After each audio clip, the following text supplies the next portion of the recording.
Assalamualaikum warahmatullahi wabarakatuh. Perkenalkan, saya Intan Iskanraini dengan nomor induk mahasiswa 2323240107 dari Program Studi Pendidikan Guru Madrasah Ibtidaiyah Universitas Islam Negeri Fatmawati Soekarno Bengkulu, membuat video ini untuk memenuhi tugas akhir perkuliahan pada mata kuliah Ilmu Al-Quran dan Hadis dengan dosen pengampu Bunda Wiwinda. Syekh Nawawi Al-Ghazali Az-Zauli, itulah nama lengkap beliau. Beliau merupakan salah satu ulama besar di Nusantara yang banyak berjasa pada perkembangan ajaran Islam melalui aktivitas-aktivitas dakwahnya dan pemikiran-pemikiran mendunianya. Beliau lahir di Desa Tanara, Kecamatan Tirtayasa, atau tepatnya di daerah Banten Utara sana. Beliau lahir pada tahun 1230 Hijriah atau 1814 Masehi. Al-Munir merupakan kitab kedua yang hadir di Nusantara dan merupakan kitab kebanggaan Nusantara yang hadir pada abad ke-19 pada zaman pra-modern. Al-Munir merupakan kitab kedua setelah tafsir Turjuman Al-Mustafid yang membahas 30 juz Al-Quran secara lengkap.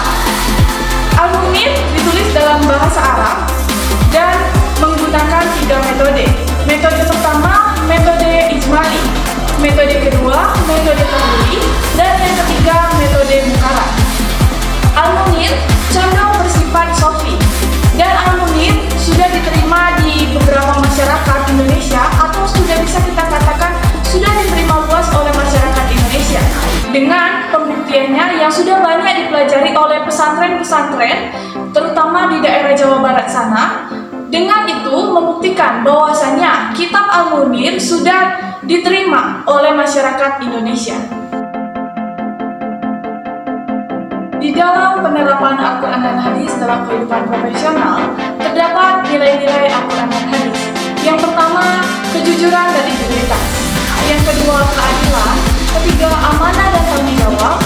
Dan yang terakhir, produktivitas dan kerja keras. Sebagai umat muslim yang baik dan sebagai pekerja yang baik di lingkungan kerja, kita wajib mengutamakan kejujuran serta harus mengemban amanah dengan sangat baik. Dan kita berhak mendapatkan keadilan serta memberikan keadilan kepada siapapun, tidak peduli atasan atau baik itu rekan kerja sendiri. Karena kenapa? Indonesia harus berpegang teguh pada keadilan. Dan sebagai pekerja yang baik, kita harus bekerja keras untuk menuju pencapaian yang baik dan menuju impian yang diinginkan, dan untuk memperoleh pekerjaan yang baik dan kualitas yang baik pula. Dan terdapat penerapan pada kehidupan sehari-hari. Yang pertama, etika profesional. Sebagai pekerja yang baik, kita wajib mempunyai etika yang baik dalam pekerjaan serta dalam masyarakat sekitarnya. Dan yang kedua, pengambilan keputusan. Kita wajib mempertimbangkan dan benar-benar mempelajari apakah keputusan yang kita ambil sudah benar dan memahami resiko yang akan terjadi jika kita mengambil keputusan tersebut. Dan yang terakhir, manajemen waktu. Dalam dunia pekerjaan, kita harus patuh terhadap waktu dan tidak boleh memperlambat waktu. Karena kenapa? Di dunia pekerjaan, waktu adalah uang. Penerapan Al-Quran dan Hadis dalam kehidupan profesional tidak hanya menjadi panduan moral dan etis, tetapi juga bisa berdampak positif bagi kita untuk meningkatkan kualitas kerja dan hubungan di lingkungan kerja itu sendiri. Dan diharapkan dengan melakukan penerapan Al-Quran dan Hadis dengan benar, menjadi dampak positif bagi kita sendiri dan bagi orang lain di sekitar kita. Di dalam etika dakwah dan penyebaran Al-Quran dan Hadis, terdapat 12 prinsip yang perlu kita perhatikan. Yang pertama, kesabaran. Kedua, mengutamakan kebaikan. Ketiga, berpegang pada kebenaran. Keempat, mengutamakan hikmah. Kelima, menghindari perdebatan yang tidak perlu. Keenam, mengikuti teladan Rasulullah. Ketujuh, berpegang pada Al-Quran dan Sunnah. Kedelapan, menghormati perbedaan beragama. Kesembilan, menyampaikan dakwah dengan kasih sayang.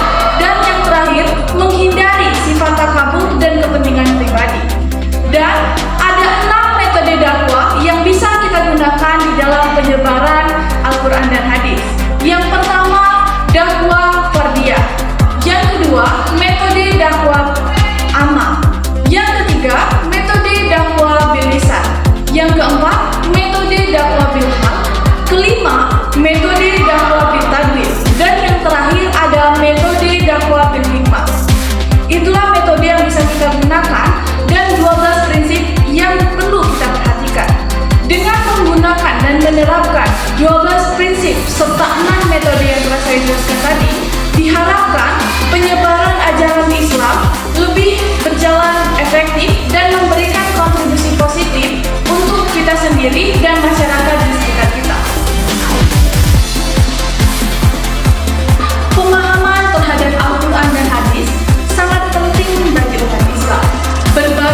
Yang pertama, perbedaan antara tafsir modern dan tafsir klasik. Yang kedua, kontekstualisasi ayat. Dan yang ketiga, metode tafsirnya. Ada tantangan dalam memahami hadis. Yang pertama, autentisitas hadis. Yang kedua, interpretasi hadis. Yang ketiga, integrasi dalam kehidupan modern. Dan terdapat solusi potensialnya. Yang pertama, kita bisa menggunakan pendekatan kontekstualisasi. Dan yang kedua, kita bisa menerapkan dialog antar disiplin. Dan yang ketiga, pembaruan metodologi. Dan dapat kita simpulkan bahwasanya kontroversi dan tantangan adalah fenomena yang tidak dapat dihindari bagi umat Islam. Namun, nilai